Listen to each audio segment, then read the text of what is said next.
নমস্কার, আপনি দেখছেন এবিপি আনন্দ আর আপনার সঙ্গে আমি সুমন। শুরু করছি আমাদের বিশেষ অনুষ্ঠান 7 নম্বর রেসকোর্স রোড। আজ দ্বিতীয় পর্ব।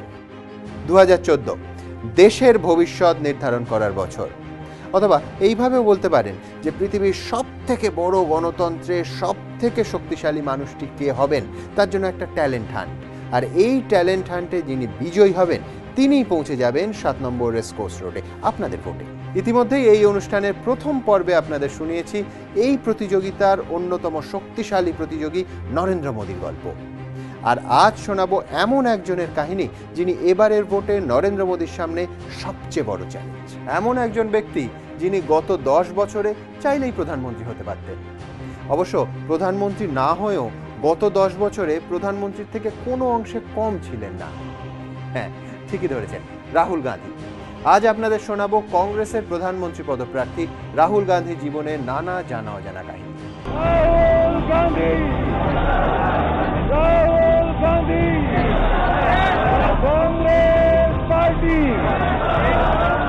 Avoiding a direct face-off with Narendra Modi. Is there a fear of loss, Rahul? Because this election, frankly, is not looking very good for the Congress party from overall estimates. In my life, I've seen my grandmother die.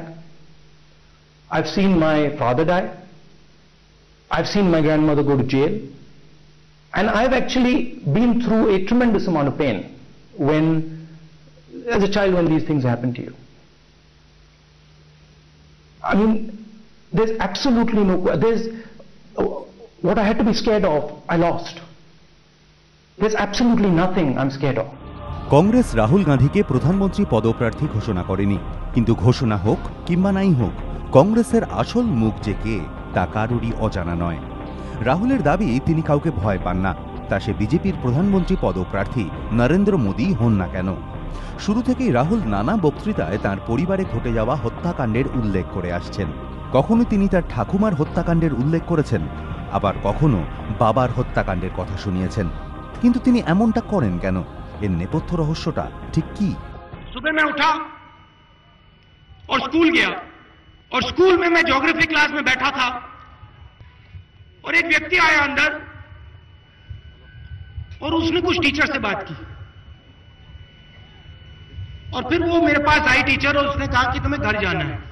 मैंने सोचा कुछ होगा, मैं उनके principal के office में गया, phone उठाया मैंने, और दूसरे साइड हमारे घर में एक महिला काम करती है, वो चिल्ला रही थी।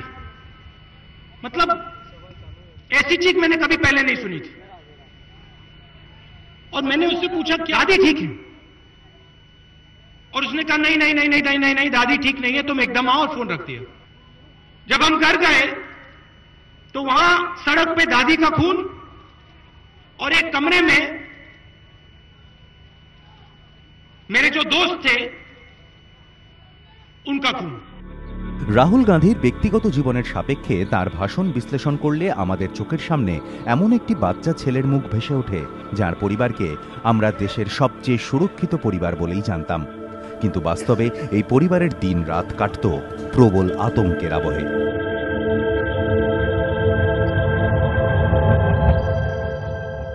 मेरा पीएसओ था, मैंने उससे पूछा भाई क्या हुआ, और उसने कहा नहीं नहीं नहीं नहीं नहीं दादी ठीक है, गोली चली है मगर कुछ नहीं हुआ, और मेरे पैर कांप रहे थे।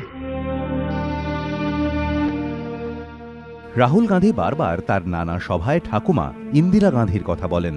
তার প্রধান কারণ হল ঠাকুমার কাছেই ছেলেবেলা কেটেছিল রাহুলের।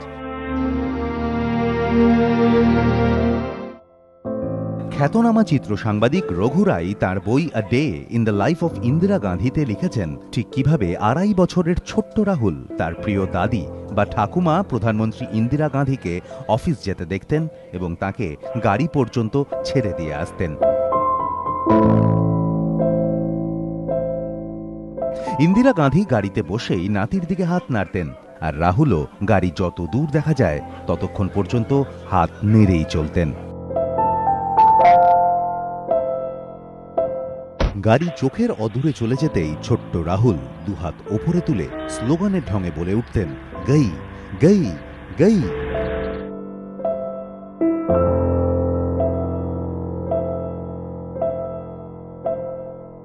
जब तक ग्रैनी घर से नहीं जाती है तो वो बच्चा जो था अपनी ग्रैंड माँ के साथ ही होता था, because he also loved being with her, because she was tender and spoiling him all the time more than the mother और द फादर.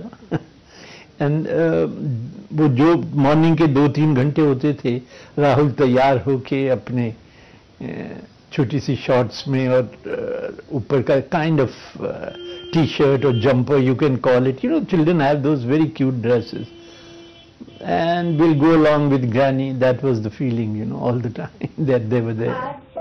সারাদিন ধরে রঘুরাই ঠাকুমা ও নাতির কার্যকলাপ ক্যামেরাবন্দি করেছিলেন. তিনি যখন এই কাজ করছিলেন তখন একজন কংগ্রেস নেতা ইন্দিরা গান্ধীর সঙ্গে দেখা করতে আসেন. इंदिरा जी बैठ गई टेबल पे, साथ वो कांग्रेसमैन जो भी था मिलने आया था with his letter, and he discussed it with Indira ji. She listened to him very carefully, and then he said कि देखो मैं ये लिख के लाया हूँ सारे points. तो उनसे लिया. Rahul was about this high, you know, the table is here. So Rahul was about this high. He looked at the letter and he extended his hand. So Indira ji gave it to him, and he took it away and he started playing. And that was the end of that letter from him to Indira ji and went to Rahul. So matlab ye ke, I'm not saying that she didn't care for the letter, but at that moment the child wanted to play with that piece of paper, and he was given the piece of paper and the letter was gone. Rahul নিজেও দিল্লির একটি স্কুলের বাচ্চাদের ঠাকুমা ইন্দিরা গান্ধীকে নিয়ে একটি গল্প শুনিয়েছিলেন. Spoke to my grandmother. I used to call her Daddy, and I said, Daddy, I'm very scared of the dark.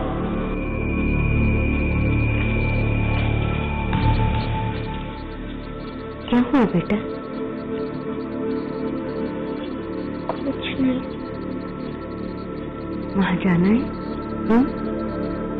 डरो मत, आप जाओ, मैं बैठी हूं ना यहाँ पर. कुछ नहीं, जाओ. शाबाश, मैं देख रही हूँ बेटा.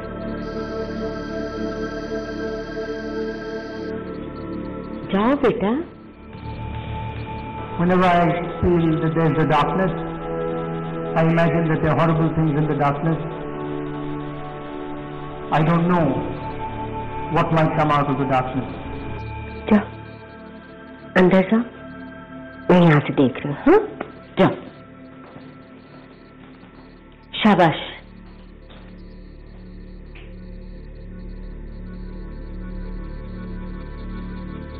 अब डर तो नहीं लग रहा ना बेटा? नहीं. I went to the veranda, I walked to the garden, I walked out of the garden, I arrived in the veranda, and I've never been scared of darkness. Indira Gandhi ছোট্ট রাহুলকে অন্ধকারের মোকাবিলা করতে শিখিয়ে দিয়েছিলেন. কিন্তু 10 বছরের এই ছোট্ট রাহুলকেই স্কুলে ঠাকুমা এবং কাকা সঞ্জয় গান্ধীর রাজনৈতিক নীতির মাশুল গুনতে হয়েছিল. 1975 সালে ইন্দিরা গান্ধী দেশ জুড়ে জরুরি অবস্থা ঘোষণা করেন. সাধারণ মানুষের মৌলিক অধিকার খর্ব করা হয়. বিপুল সংখ্যক মানুষকে জেলেও পোড়া হয়. রাহুলের কাকা সঞ্জয় গান্ধীর পরিবার পরিকল্পনা সংক্রান্ত নীতি উত্তেজনা আরও চরমে তোলে. 1977 সালে জরুরি অবস্থা প্রত্যাহার করে নেওয়া হয়. ক্ষমতা থেকে সরতে হয় ইন্দিরা গান্ধীকেও. স্কুলে হামেশাই এসব নিয়ে বাঁকা প্রশ্নের মুখে পড়তে হতো ছোট্ট রাহুলকে. তার গোটা জীবনে মৃত্যুকে খুব কাছ থেকে দেখেছেন রাহুল. মৃত্যুর সঙ্গে প্রথম দেখা সেই 1980 সালে. সে বছরই রাহুল গান্ধীর কাকা সঞ্জয় গান্ধী বিমান দুর্ঘটনায় মারা যান, আর তারপরই বাবা রাজীব প্রবেশ করলেন রাজনীতির দুনিয়ায়. 1980 সালে রাহুলের কাকা সঞ্জয় গান্ধীর মৃত্যু হয়. এই ঘটনায় ভেতর থেকে ভেঙে পড়েছিলেন ইন্দিরা গান্ধী. ইন্দিরার বন্ধু এবং তার জীবনীকার পুপুল জয়কার এই ঘটনার উল্লেখ করেছেন তার বইয়ে. সঞ্জয় গান্ধীর মৃত্যুর পর ইন্দিরা রাহুল, প্রিয়াঙ্কা এবং তাদের খুড়তুতো ভাই বরুণকে একসঙ্গে নিয়ে শুতেন. দাদি তাদের শোনাতেন সাহসী হয়ে ওঠার গল্প, অন্ধকারের সঙ্গে লড়াই করার গল্প.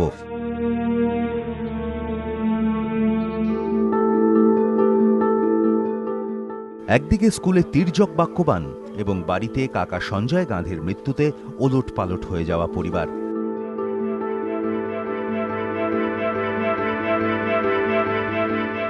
ওদের ওপর বিস্ফোরার মতো এরই মধ্যে দাদির সঙ্গে শুরু হয়ে গেল কাকিমা মানেকা গান্ধীর ঠান্ডা লড়াই। শেষ পর্যন্ত মানেকা ছেলে বরুণকে সঙ্গে নিয়ে প্রধানমন্ত্রীর নিবাস ছেড়ে চলে যান। অন্যদিকে রাজীব গান্ধী পুরোপুরি রাজনীতিতে মনোনিবেশ করেন। এই সময় রাহুল গান্ধী কি করছিলেন? রাহুল প্রথমে দিল্লির মডার্ন স্কুলে পড়তেন। 1982 সালে নিরাপত্তার কড়াকড়ি হওয়ায় তাকে পাঠিয়ে দেওয়া হয় দুন স্কুলে। দুন স্কুলে ভর্তির দিনে বাবা রাজীব এবং মা সোনিया সেখানে পৌঁছেছিলেন। उस समय राजीव गांधी जो हैं कांग्रेस के जनरल सेक्रेटरी थे, और जब वो राहुल को लेके आए थे पहली बार, तो एक जैसे सामान्य हमारे यहाँ कोई भी अभिभावक, माता पिता, पेरेंट्स अपने बच्चों को लेके आते हैं, तो शायद उससे भी अधिक सरलता राहुल को जब वो लाए पहली बार तो वो देखी गई। वहां पर राहुल का ट्रंक, लोहे का ट्रंक स्वयं राजीव गांधी उतार रहे थे।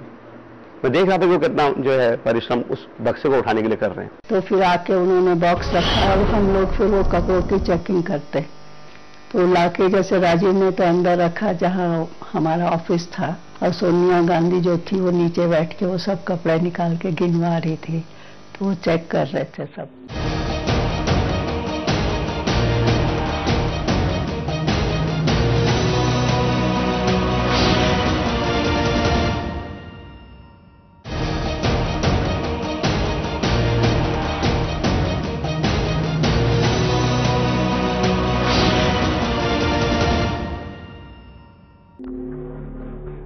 দুন স্কুলের শিক্ষকদের কথা শুনে মনে হয় রাজীব এবং সোনিয়া রাহুলকে একটি স্বাভাবিক ছেলেবেলায় দিতে চেয়েছিলেন। কিন্তু দুন স্কুলে রাহুল পড়েছিলেন মাত্র 2 বছর।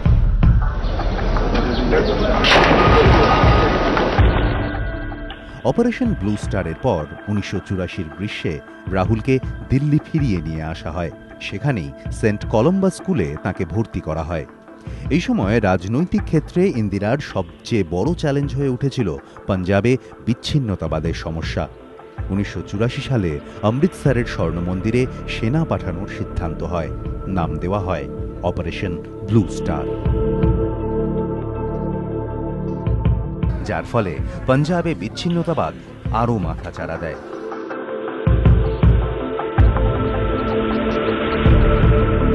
After Operation Blue Star, my mother-in-law knew that she was going to be killed.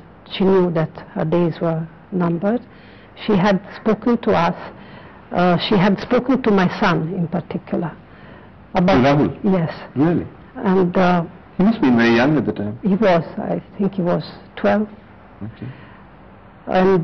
And then she spoke to my husband and I. She gave us instructions on what to do when this would happen.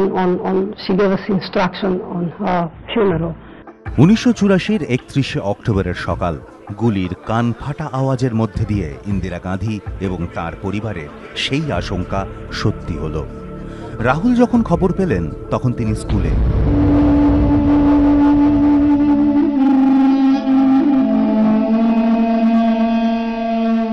নিজের নিরাপত্তারক্ষীর হাতেই খুন হন ইন্দিরা গান্ধী। সেই নিরাপত্তারক্ষীদের সঙ্গে প্রায়শই রাহুল এই বাগানে খেলে বেড়াতেন।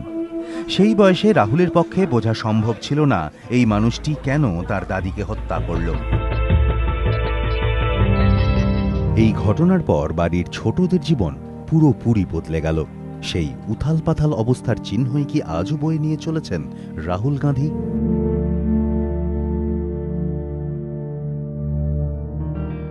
पर्सनैलिटी पर इसका पॉजिटिव और नेगेटिव इफेक्ट की अगर हम बात देखें तो जो लोग इसको एक चैलेंज की तरह लेते हैं, मान लीजिए किसी को लगा कि एक लॉस होता है, उसको लगता है कि लॉस जिस वजह से हुआ उसको मैं ओवरकम करूं, उसको फेस करूं, तो वो उसको एक पॉजिटिव तरीके से लेकर एक बहुत अच्छा लीडर बन सकता है। दूसरी तरफ अगर उसका नेगेटिव इंपैक्ट होता है तो कहीं ना कहीं वो ब्रेन पर एक ऐसी छाप छोड़ देता है कि कोई डिसीजन लेना हो या कोई एक मेजर चीज करनी हो तो कहीं ना कहीं कॉन्फिडेंस में शेकीनेस आ सकती है, रिलक्टेंस आ सकती है या टेंटेटिवनेस आ सकती है, क्योंकि ब्रेन उस चीज को फुली तरह से एक्सेप्ट शायद ना करे जो एक पावरफुल व्यक्ति देखता है कि उसके सामने उसकी दादी और पिता का इस तरह से मर्डर होता है। ইন্দিরা গান্ধীর মৃত্যুর পর রাহুল গান্ধীর জীবন প্রধানমন্ত্রী নিবাসের চার দেওয়ালের মধ্যেই আবদ্ধ হয়ে পড়ল। স্বয়ং সোনিয়া গান্ধী তার বই রাজীবে এর উল্লেখ করেছেন।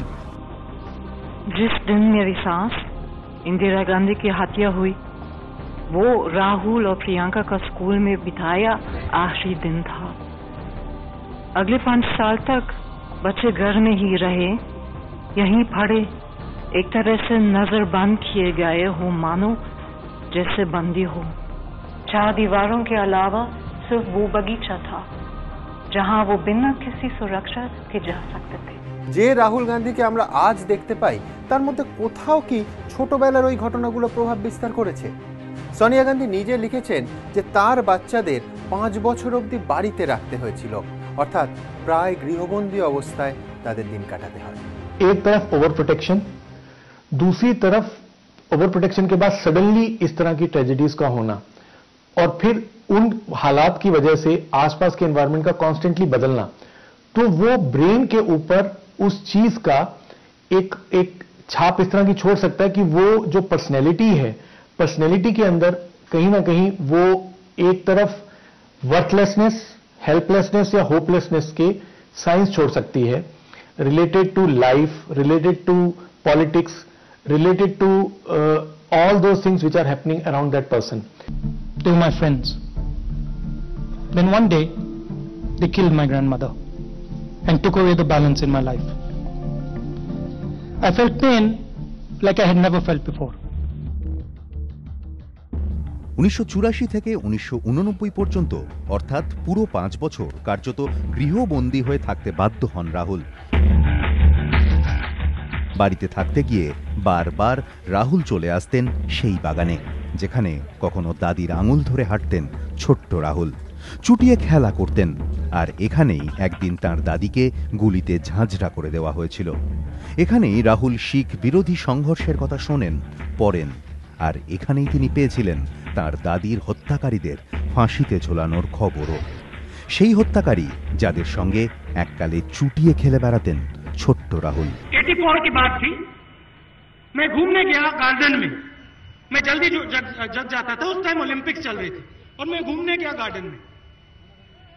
और गार्डन में जब मैं घूम रहा था, वहां बेअंत सिंह मुझे मिले। उसने मुझे कहा कि देखो,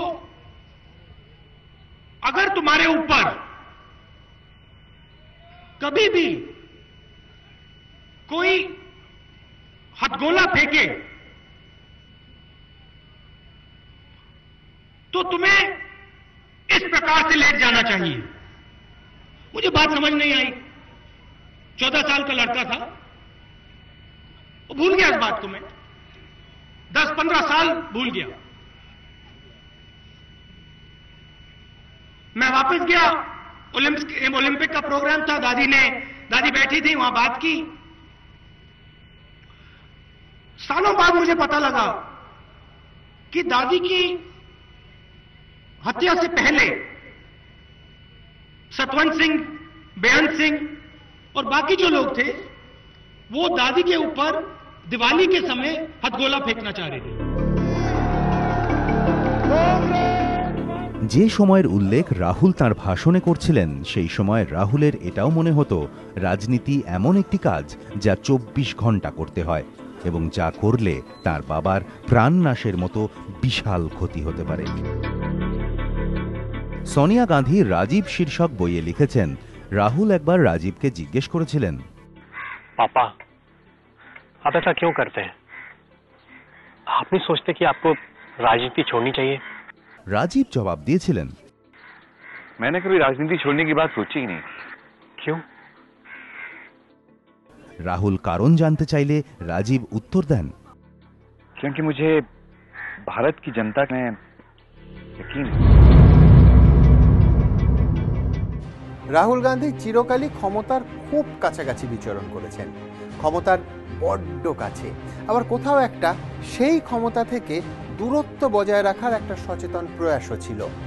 রাহুল গান্ধী আর ক্ষমতা এর মধ্যে যে দূরত্ব তা কিন্তু কারোর চোখ এড়ায়নি। আজও মাঝে মাঝে মনে হয়, যাক সে কথা।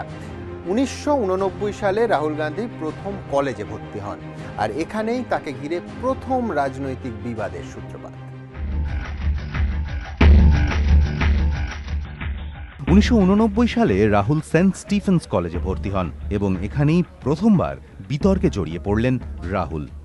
আরতি রামচন্দ্রন তার ডিকোডিং রাহুলে লিখেছেন, তৎকালীন দিল্লি বিজেপির সভাপতি মদনলাল খুরানা রাহুলের রাইফেল শুটিং সম্পর্কিত সার্টিফিকেটকে ভুয়ো বলে দাবি করেন, বস্তুত যার ভিত্তিতে রাহুলের কলেজে অ্যাডমিশন হয়েছিল। স্কুলের পরীক্ষায় রাহুল 61% নম্বর পেয়েছিলেন।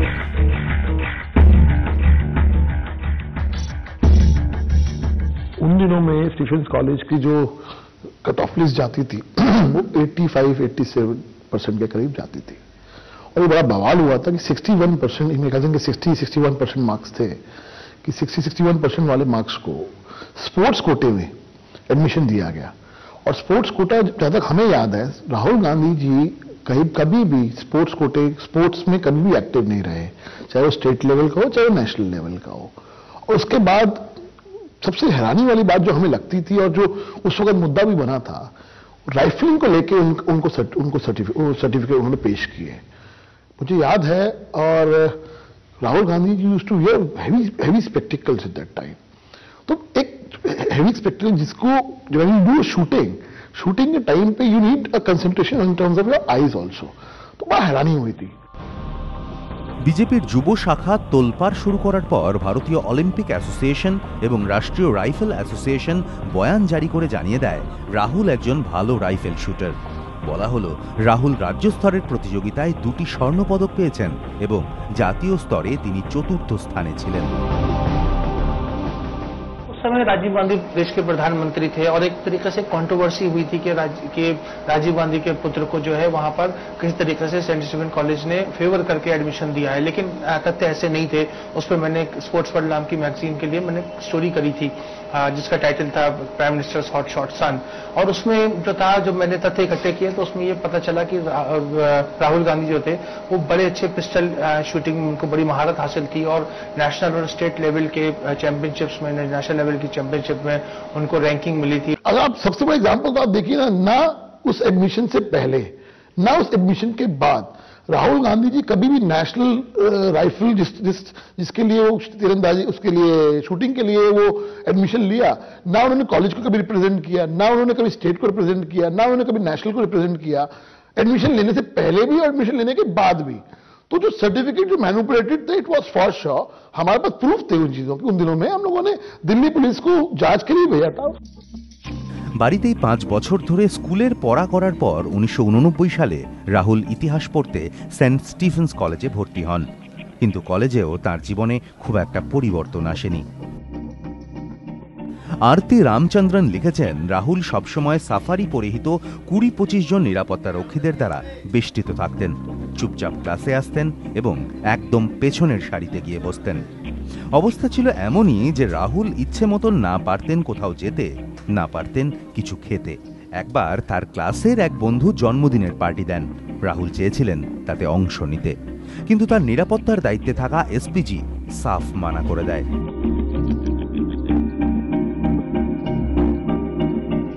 राहुल गांधी की आज जो हम पर्सनैलिटी में जो चीजें देखते हैं उसका सबका बैकग्राउंड वही है, क्योंकि वो बहुत एक ऐसे परिवार से आए जिसको बहुत तकलीफें झेलनी पड़ी, बड़ी मुसीबतें झेलनी पड़ी, और कुछ चीजें उनके लिए आसान नहीं रही। जैसे नॉर्मल होता है कि यारी दोस्ती, स्कूल कॉलेज के दिन, खेलना कूदना, एक बड़ा फ्रेंड सर्किल, ये तमाम चीजों से वो महरूम रहे हैं। तो उनकी बहुत सारी समस्याएं भी रही है, और उनको जो डिपेंडेंस है सोनिया गांधी, राहुल गांधी और प्रियंका गांधी की, तीनों की एक दूसरे पर, वो एक तरीके की अनूठी है। হয়তো এই কারণেই রাহুল 1 বছর দিল্লিতে পড়াশুনো করেই আমেরিকায় পড়তে চলে যান, যেখানে নিরাপত্তার এতটা কড়াকড়ি নেই। সেখানে সাধারণ জীবনযাপন করার প্রত্যাশা অন্তত করতেন রাহুল গান্ধী। 1990 সালের জুন মাসে আমেরিকার হার্ভার্ড বিশ্ববিদ্যালয়ে পড়তে চলে যান রাহুল। হার্ভার্ড ইউনিভার্সিটিতে রাহুল গান্ধীর পড়াশুনো সম্পর্কে বিশেষ কোনো তথ্য পাওয়া যায় না। আমেরিকাতে রাহুল কি সাধারণ মানুষের মতো স্বাভাবিক জীবনযাপন করতে পারতেন? এ প্রশ্নেরও উত্তর মেলে না।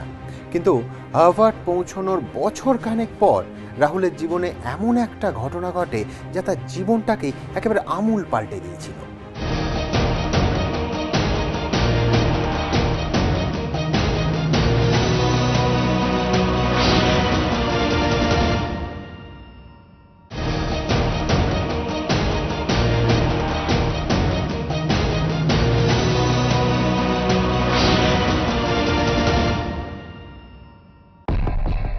21 মে 1991 তামিলনাড়ুর শ্রীপেরম্বাদুরে শ্রীলঙ্কায় সক্রিয় এলটিটিই আত্মঘাতী বাহিনী রাহুলের পিতা রাজীব গান্ধীকে হত্যা করে।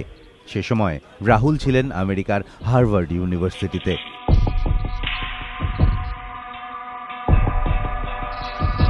বাবার মৃত্যুর খবর পেয়ে রাহুল রাজীবের বাল্যবন্ধু অভিনেতা অমিতাভ বচ্চনের সঙ্গে 23 মে দিল্লি পৌঁছন। নিজের ঠাকুমাকে ঠিক এভাবেই হারানো রাহুল বরাবর ভাবতেন তার বাবার নিরাপত্তা ব্যবস্থা পর্যাপ্ত নয়।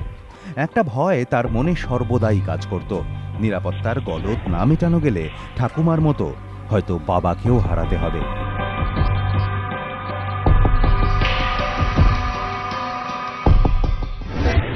রাহুলের মনে ঘাঁটি গেড়ে বসা এই ভয়ের উল্লেখ করেছেন সোনিয়া তার বই রাজীবে।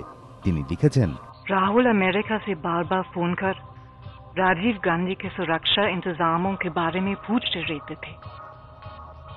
राजीव की सुरक्षा में लगे सुरक्षा कर्मी इस तरह की सुरक्षा में दक्ष नहीं थे।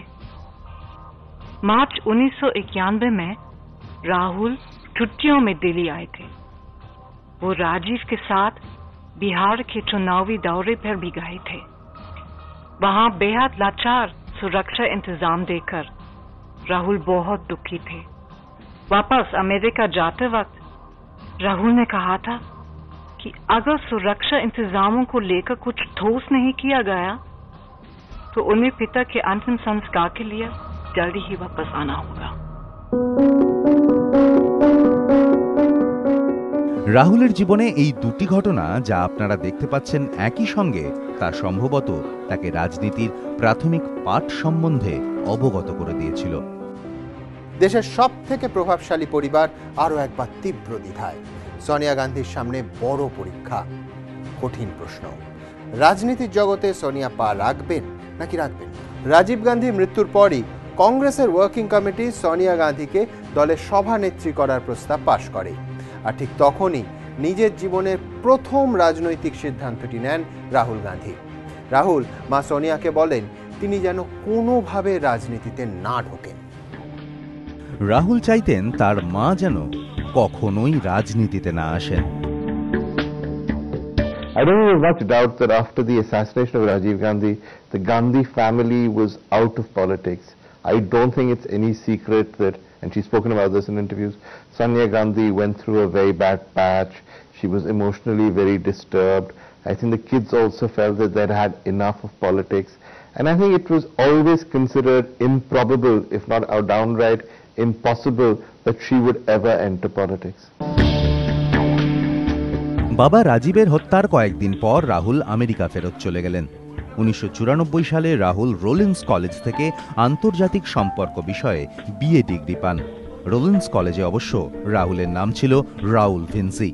নিরাপত্তার কারণে রোলিন্স কলেজের কয়েকজন আধিকারিক এবং ফ্লোরিডা পুলিশের হাতে গোনা কয়েকজন উচ্চপদস্থ আধিকারিক জানতেন রাহুলের আসল পরিচয়। এরপর রাহুল ইংল্যান্ডের কেমব্রিজ ইউনিভার্সিটি থেকে ডেভেলপমেন্ট স্টাডিজে এমফিল করেন।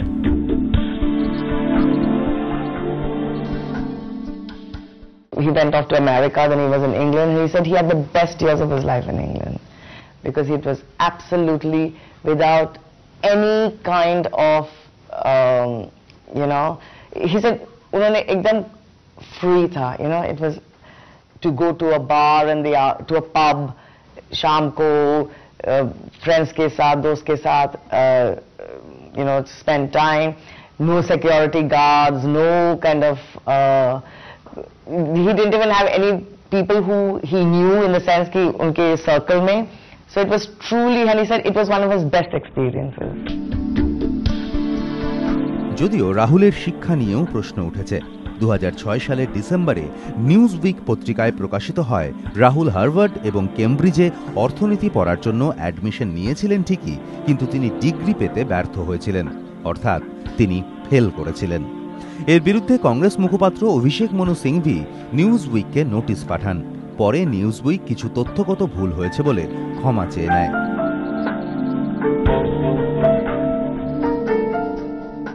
एक लेवल तक हमको सारी चीजें पता नहीं है, ये हम कह सकते हैं, क्योंकि रॉलिंस यूनिवर्सिटी ने ये बताया है कि कि राहुल गांधी वहां से ग्रेजुएट कर गए हैं और राहुल गांधी ने खुद भी ये अपने इलेक्शन जो वो देते हैं अपना इलेक्शन कमीशन को इंफॉर्मेशन, उसमें बताया है कि उन्होंने रॉलिंस कॉलेज से ग्रेजुएट किया है। लेकिन ना तो राहुल गांधी खुद ना ही रॉलिंस कॉलेज ये बताना चाहते हैं कि वो कौन से सब्जेक्ट में उन्होंने ग्रेजुएट किया। तो ऐसी छोटी छोटी बातें हैं जो किसी को पता नहीं है उनके एजुकेशन के बारे में, जो ये एक विवाद खड़ा कर देती है। রাহুল গান্ধী কতটা পড়াশোনা করেছিলেন, কি নিয়ে পড়েছিলেন তা নিয়ে আজও প্রশ্ন ওঠে। Subramaniam Swamy has raised questions on your degrees. He says, why does he claim he has an MPhil from Cambridge? Cambridge has no record of his thesis. You cannot get an MPhil without a thesis. He says, yes, he went to Harvard. When Rajiv Gandhi was Prime Minister, somebody, and I won't name, gave $11 million to Harvard Medical School, donors quota. Harvard has this quota. Once you enter, in 3 months, Harvard said to him, we don't think you belong here. So he dropped out. He's questioned both your degrees. I want you today. Were you in Cambridge? I was at Oxford. At Oxford. But you spent some time at Cambridge? I was a fellow, visiting fellow at Cambridge for a while. Okay. So, where were you in Cambridge? At Sydney Sussex College. So I was at Trinity in Cambridge. I spent a year there, I did my MPhil there. No, I want your response to What's the response? I want your response to Subramaniam. How do you deal with this? You want me to show you my degree? I can show you my degree. Rahul যখন বিদেশে পড়াশোনা করছেন, দেশে তখন নরসিংহ রাওয়ের সরকার, আর পার্টিতে সীতারাম কেশরী গোষ্ঠী রমরমা। ঠিক এই রকম সময় লন্ডনে রাহুলের সঙ্গে দেখা হয় নোবেলজয়ী অর্থনীতিবিদ অমর্ত্য সেনের। লন্ডনে রাহুলের সঙ্গে দেখা হওয়ার পর অমর্ত্য সেন বলেছিলেন, আমার রাহুলকে একজন প্রতিভাবান তরুণ মনে হয়েছিল। রাহুল গান্ধী আমাকে বলেছিলেন রাজনীতিতে আসার কোনো ইচ্ছেই তার নেই। আমি জানি না পরে তার মনের ইচ্ছে কেন এবং কোন কারণে বদলে গেল। হ্যাঁ, রাহুল অর্থের পেছনে পাগল হয়ে ছোটার কথা বলেনি, ও ভারতের উন্নয়নের কথা বলেছিল। রাহুল নিজেকে রাজনীতি থেকে শত হস্ত দূরে রেখেছিলেন, কিন্তু তার প্রত্যক্ষ রাজনীতিতে আসার খবর মাঝে মধ্যেই উঠে আসছিল। 1995 সালের 19 জুন রাহুল 25 বছরে পা দিলেন, অর্থাৎ লোকসভা নির্বাচন লড়ার বয়সগত যোগ্যতা হল রাহুলের। তখনই সংবাদ মাধ্যমে তার আমেঠি থেকে ভোটে লড়ার খবর সামনে আসে। সেই বছরই 24 আগস্ট আমেঠিতে একটি জনসভা করেন সোনিয়া গান্ধী। সোনিয়া গান্ধী তার ভাষণে রাজীব গান্ধী হত্যা মামলার তদন্তে শ্লথ গতির জন্য একেবারে সরাসরি আক্রমণ করেন তৎকালীন প্রধানমন্ত্রী পিভি নরসিংহ রাওকে। একজন কংগ্রেসি হয়েও সোনিয়ার আক্রমণের মূল লক্ষ্যবস্তু সেদিন ছিলেন বৃদ্ধ নরসিংহ রাও। শোনা যায় সেই সভা থেকেই রাহুল গান্ধীর রাজনীতির মঞ্চে অবতীর্ণ হওয়ার ব্লুপ্রিন্ট তৈরি হয়। তবে আমেথির সেই সভায় সেদিন রাহুল মার সঙ্গে ছিলেন না, ছিলেন কন্যা প্রিয়াঙ্কা। রাজনীতিতে আসার সমস্ত জল্পনায় জল ঢেলে রাহুল ইংল্যান্ডে ফিরে গেলেন। এবার আর পড়া নয়, চাকরি করতে। মিশেল পোর্টার ম্যানেজমেন্ট কনসালটেন্সি কোম্পানিতে ম্যানেজমেন্ট স্ট্র্যাটেজি কনসালটেন্ট পদে চাকরি করা শুরু করলেন। অন্যদিকে ভারতে সোনিয়া গান্ধী দীর্ঘ নিস্তব্ধতার পর রাজনীতিতে পদার্পণের ইঙ্গিত দিতে শুরু করেন। এতদিন পর্যন্ত সোনিয়া নিজেকে রাজীব গান্ধী ফাউন্ডেশনের কাজেই সীমাবদ্ধ রেখেছিলেন। সোনিয়া কো লাও, দেশ বাঁচাও, এই স্লোগান তখন কংগ্রেসীদের একেবারে মুখে মুখে। সোনিয়া গান্ধীরও আমেঠিতে যাতায়াত বেড়ে গেল, ছায়াসঙ্গী কন্যা প্রিয়াঙ্কা। এমনকি আমেঠিতে সংগঠনের যাবতীয় কাজ কারবার সামলাতে শুরু করলেন প্রিয়াঙ্কাই। এই সময় এমনও খবর পাওয়া যাচ্ছিল যে রাহুল গান্ধী নাকি রাজনীতিতে আগ্রহী নন। কংগ্রেসীরা অধীর আগ্রহে তাকিয়েছিলেন প্রিয়াঙ্কা গান্ধীর দিকে, এমনকি অনেকে তার মধ্যে ইন্দিরা গান্ধীর ছায়াও খুঁজে পাচ্ছিলেন। राहुल का जिक्र नहीं होता था, लोग ये मान करके चलते थे कि प्रियंका गांधी राजनीति में आ सकती हैं, क्योंकि अमेठी की उम्मीदवारी जो है वो अमेठी का प्रतिनिधित्व सोनिया गांधी कर रही थी। इसलिए जो मांग होती थी वो होती थी कि प्रियंका गांधी सुल्तानपुर से चुनाव लड़ें। सुल्तानपुर की जिला कांग्रेस कमेटी इसके बारे में जब भी चुनाव होता था तो आधिकारिक रूप से प्रस्ताव पारित करती थी और ये मांग करती थी कि प्रियंका गांधी को सुल्तानपुर से उम्मीदवार बनाए। 28 ডিসেম্বর 1997 সাল সোনিয়া গান্ধী কংগ্রেসের পক্ষে নির্বাচনী প্রচারে নামার সিদ্ধান্ত নিলেন।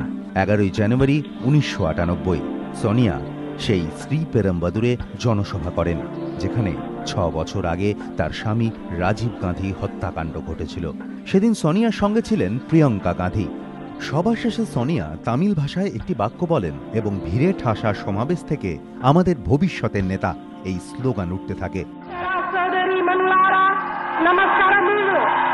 ঠিক একই দৃশ্য দেখা গিয়েছিল 98 সালের 29শে জানুয়ারি হায়দ্রাবাদে কংগ্রেসের সভাতেও।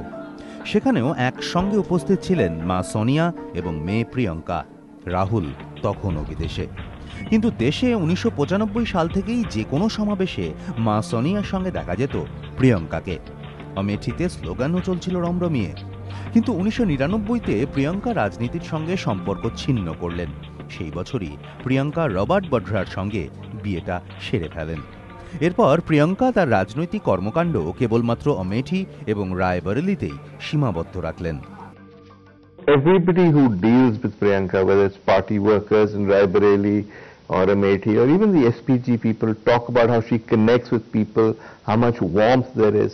All the evidence so far suggests that she has no ambitions to get into politics in a proper way. She'll look after the local constituencies, but her priority appears to be her family life and her children. I mean, it's hard to say this from the outside, but in a sense you can understand that, can't you? Because she's been in the house when her grandmother was assassinated. She's seen her father being assassinated. She's seen the problems her mother has faced. Is it not normal for somebody to just want a normal family life with 2 kids without being thrust into the public sphere? If that's what it is, then I understand why she isn't joining.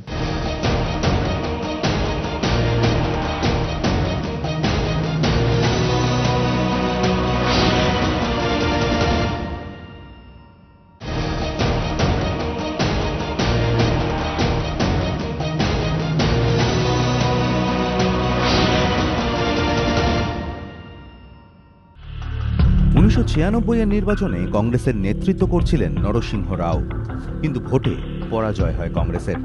আর এই সুযোগে নরসিংহ রাও বিরোধী গোষ্ঠী সোনিয়া গান্ধীকে রাজনীতির ময়দানে নিয়ে আসার প্রস্তুতিও শুরু করে দেয়। নরসিংহ রাওয়ের পর পার্টির দায়িত্ব গেল সীতারাম কেশরীর হাতে। সীতারাম কেশরীরও তীব্র বিরোধিতা হতে থাকে। শেষ পর্যন্ত 1998 সালে সোনিয়া গান্ধী পার্টির দায়িত্ব তুলে নিলেন নিজের কাঁধে। After Narasimha Rao was deposed and Sitaram Kesri took over, the Congress really hit a very, very rough patch. Every day on television you'd see more and more distinguished people saying they were joining the BJP. They were saying the BJP was the party of the future. And many people, myself included, wondered if there would be a Congress party at the beginning of the 21st century. Which is when, I think when all these people kept going to Sonia and saying join politics, she finally took the plunge. And it's my understanding, again, it's only a guess, that the children were still opposed to her joining politics. একদিকে সোনিয়া কংগ্রেস পার্টির পুনরুজ্জীবনের জন্য লড়ে যাচ্ছিলেন, অন্যদিকে রাহুল গান্ধীর বিদেশি বান্ধবীকে নিয়ে চর্চা চলছিল পুরোদমে। 1999 ক্রিকেট বিশ্বকাপ চলাকালীন লন্ডন বার্মিংহামের এজবাস্টন স্টেডিয়ামে রাহুলকে তাঁর এই বান্ধবীর সঙ্গে দেখা গেল। এটা সেই ছবি যা তোলা হয়েছিল ভারত ইংল্যান্ড ম্যাচ চলাকালীন। স্টেডিয়ামে সেদিন ক্রীড়া সাংবাদিক আশিস শুক্ল খেলা দেখছিলেন। राहुल गांधी इतने महत्वपूर्ण डायनेस्टी के थे, उनको तो बहुत ही वीवीआईपी बॉक्स में थे और वहां पे हम लोग की पहुंच ये नहीं थी, लेकिन ये जरूर था कि जब खबर पहुंची तो हमने कोशिश की। हम लोग का इतना जाना आसान भी नहीं था वहां पे, लेकिन कुछ भारतीय क्रिकेट बोर्ड के अधिकारी थे उस समय, मार्क मैस्केनस, जिन्होंने भारत में टेलीविजन क्रिकेट कवरेज में एक अहम भूमिका अदा की थी, उनके मुझे मानना है कि उनके नेतृत्व में, उनके गाइडेंस में राहुल गांधी वहां पे उनके बॉक्स में नजर आए थे। और वहां पे भी हम लोगों ने भी जाके उनको देखने की भी उत्सुकता थी, और द वेरी फैक्ट कि उनके साथ कोई गर्लफ्रेंड थी, तो वो एक पत्रकारिता के जो हमारा एक कोण होता है, एंगल होता है, उस हिसाब से भी हम उनको देखने को उत्सुक। এই ছবি যে চিত্র সাংবাদিক তুলেছেন তিনি আমাদের সঙ্গে ব্যক্তিগত আলোচনায় জানিয়েছিলেন, ম্যাচ চলাকালীন তার কোনো ধারণা ছিল না যে রাহুলের পাশে বসে থাকা মহিলা কে, কিন্তু রাহুলের সঙ্গে একজন মহিলা থাকাতেই ক্যামেরা ওদের দিকে ঘোরানো হয়েছিল। পরে সাংবাদিকদের রাহুল এবং তার সঙ্গে বসে থাকা মহিলা সম্পর্কে ধারণা হয়েছিল। कोई सेलिब्रिटी इन मैचों में नजर आता है तो ये तो बात पक्की होती है कि वो चाहते हैं कि मीडिया में उसका कवरेज हो। तो राहुल गांधी ऐसे परिवार से थे जो कि मीडिया और उनकी सुर्खियों में रहने वाली बातों से अनभिज्ञ नहीं थे। उसके बावजूद वो उनका एक गर्लफ्रेंड के साथ क्रिकेट के मैदान में आना इस बात को दर्शाता था कि युवा जो करते हैं वो वैसे ही कर रहे थे, जिनका उनमें रुचि थी और जिनमें उनमें रुचि थी वो खुल के करना चाह रहे थे बिना किसी मीडिया के दबाव में। পরবর্তীতে এও খবর পাওয়া যায় যে 1999 এর নতুন বছর রাহুল তাঁর বান্ধবীর সঙ্গে আন্দামানে ছুটি কাটিয়েছিলেন। পরের 4 বছর ধরে এই ধরনের বিভিন্ন খবর আসতে থাকে। 2003-এর বড়দিন এবং নববর্ষ রাহুল কাটিয়েছিলেন দিদি প্রিয়ঙ্কা এবং পারিবারিক বন্ধুদের সঙ্গে যথাক্রমে কেরল এবং লক্ষদ্বীপে। সে সময়ও রাহুলের সঙ্গে ছিলেন সেই বান্ধবী। 2004 সালে রাহুল গান্ধী ইন্ডিয়ান এক্সপ্রেস সংবাদপত্রের সাংবাদিক বৃন্দা গোপীনাথকে দেওয়া ইন্টারভিউতে প্রথমবার এ নিয়ে মুখ খোলেন। রাহুল বলেছিলেন, আমার মহিলা বন্ধুর নাম ভেরোনিক। মিডিয়ার বক্তব্য অনুযায়ী জুনটিয়া নয়, ও একজন স্প্যানিশ, ভেনেজুয়েলা বা কলম্বিয়ার নয়, ও একজন স্থপতি, ওয়েট্রেস নয়। সে যদি ওয়েট্রেসও হতো তাহলেও আমার কোনো সমস্যা হতো না, ও আমার সবচেয়ে ভালো বন্ধু। अंत में मैंने पूछा था जब after we went through all why he is in politics, किस लिए आए हैं, what are his issues, what would he like to do. तो अंत में मैंने पूछा कि अभी सुना है कि आप किसी के साथ हैं and you are going to break a lot of hearts in Delhi because not only the girls but even their mothers, because you know that they are looking for a suitable boy. तो उन्होंने blush किया, फिर बोला no, yes I have, because उस वक्त विश्व Hindu Parishad and in all these Hindu organizations saying कि ये भी बेटा भी कोई नाचने वाली, कोई डांसर, बार डांसर, फॉरेनर है और यहाँ वहाँ दिखाई दे रहा है। हॉलीडेज में, क्रिसमस हॉलीडेज जाते हैं। एक दो पिक्चर भी आए थे जहाँ जैसे आपको मालूम है वो football in Birmingham. Anyway, so मैंने पूछा, he said well she is not, her name is not Juanita और जसिंता जो उन्होंने उस वक्त बोलते थे। Her name is Veronique and she is not you know Colombian or जो भी है, like some Colombian drug dealer, वो तो she's Spanish but lives in Venezuela or vice versa, I can't remember. And she's not a waitress but she is an architect. But he said I don't have a problem even if she was a waitress because you know it's okay. तो मैंने पूछा कि आप engagement हो रहा है? He said well I'm not ready to settle down yet. And we left it at that. রাহুলের জীবনে ভেরোনিকের আশাটা যতটা রহস্যাবৃত, বিশ্বাস করুন তা চলে যাওয়াটাও ততটাই রহস্যে ঘেরা। শোনা যায় সোনিয়া গান্ধীর নাকি মনে হয়েছিল যে রাহুলের জীবনে কোনো বিদেশি বান্ধবী পরবর্তীকালে সমস্যা সৃষ্টি করতে পারে। जब भी मैंने पूछा कि आपने प्रपोज किया है तो he said I haven't proposed as yet and I think he said yeah I'm not ready to settle right now. Time है. In fact एक दो साल वो थी यहाँ, मतलब 2004 में, मेरे को लगता है फिर उन्होंने फिर बात ही नहीं, उन्होंने छोड़ के चले गए वापस, because I think she got a bit fed up wait करके। সোনিয়ার রাজনীতির রঙ্গমঞ্চে প্রবেশের সঙ্গে সঙ্গেই তার বিদেশি শেকড়ের প্রসঙ্গ তুলে আক্রমণ শানাতে শুরু করে বিরোধী। जहाँ पैदा होने के लिए संत महंत गुरु ऋषि महर्षि तरसते हैं, उस भारत भूमि को 16 बरस तक अपनाने से इनकार किया था सोनिया गांधी ने। विवाह के 16 वर्षों तक वो भारत की नागरिक नहीं बनी थी। मेरी देशभक्ति पर उंगली उठाने वाले पहले ये बताएं कि इंदिरा जी की बहू बनने से आज तक मैंने कौन सी भारतीय परंपरा नहीं निभाई। এই পরিস্থিতিতে রাহুল গান্ধীর নামের সঙ্গে কোনো বিদেশিনীর নাম জড়িয়ে গেলে তার রাজনীতির পথ আরও দুর্গম হয়ে উঠতে পারে। কিন্তু গান্ধী নেহেরু পরিবারের ঘনিষ্ঠদের বক্তব্য, রাহুলের বিয়েতে পরিবারের তরফে বিরোধের কোনো সম্ভাবনা প্রায় নেই। When are you getting married and who is your idol man? Oh my God! If I knew that, I could never reduce that. We're really giving me a hard time with this question. I actually don't know when I'm going to get married, hopefully soon. শেষ পর্যন্ত এই ব্যক্তিগত স্তরের প্রশ্নোত্তর থেকে বাঁচতে বাঁচতে 2004 সালে ঘটল একটি গুরুত্বপূর্ণ ঘটনা। 2004 অর্থাৎ লোকসভা ভোটের বছর। রাহুল গান্ধী আমেঠি থেকে ভোটে লড়ার সিদ্ধান্ত নিলেন। সেই সময় একটি সাক্ষাৎকারে রাহুল বলেছিলেন, বাবার মৃত্যুর পরও আমি রাজনীতিতে আসতে পারতাম, কিন্তু সে সময় আমার বয়স মাত্র 19 বছর এবং আমার কাছে দেশকে দেওয়ার মতো কিছুই ছিল না। আমি নিজের কাছে প্রতিজ্ঞা করেছিলাম আমি একদিন যোগ্য হয়ে উঠবই।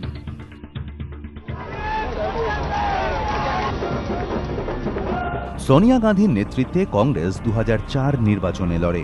প্রতিদ্বন্দ্বিতা ছিল অটল বিহারী বাজপেয়ীর নেতৃত্বাধীন ন্যাশনাল ডেমোক্রেটিক অ্যালায়েন্সের সঙ্গে।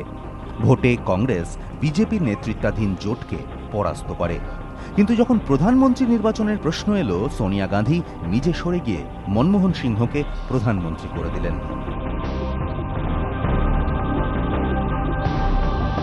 Our country will be safe in Dr. Manmohan Singh's hands. 2004 থেকে এই 2014 রাহুল গান্ধী একটানা মিডিয়ার নজরে রয়েছেন, আর দেশবাসীও রাহুলের প্রত্যেকটা বক্তব্য যাচাই করে দেখছেন। এখন প্রশ্ন হলো, রাজনীতিতে আসার পর রাহুল দেশকে ঠিক কি দিয়েছেন, আর যা দিয়েছেন তার বিনিময়ে দেশের আমজনতা কি তাকে পৌঁছে দেবে ওই 7 নম্বর রেসকোর্স রোডে? রাহুলের জীবনের নানা ধাপ, তার সাফল্য, ব্যর্থতা, প্রশংসা, সমালোচনা, এ সমস্ত কিছু আপনাদের দেখাবো, কিন্তু আজ নয়। আজ সময় শেষ। পরবর্তী পর্বে আবার আপনাদের সঙ্গে দেখা হবে, আর আপনাদের চোখ থাকুক এবিপি।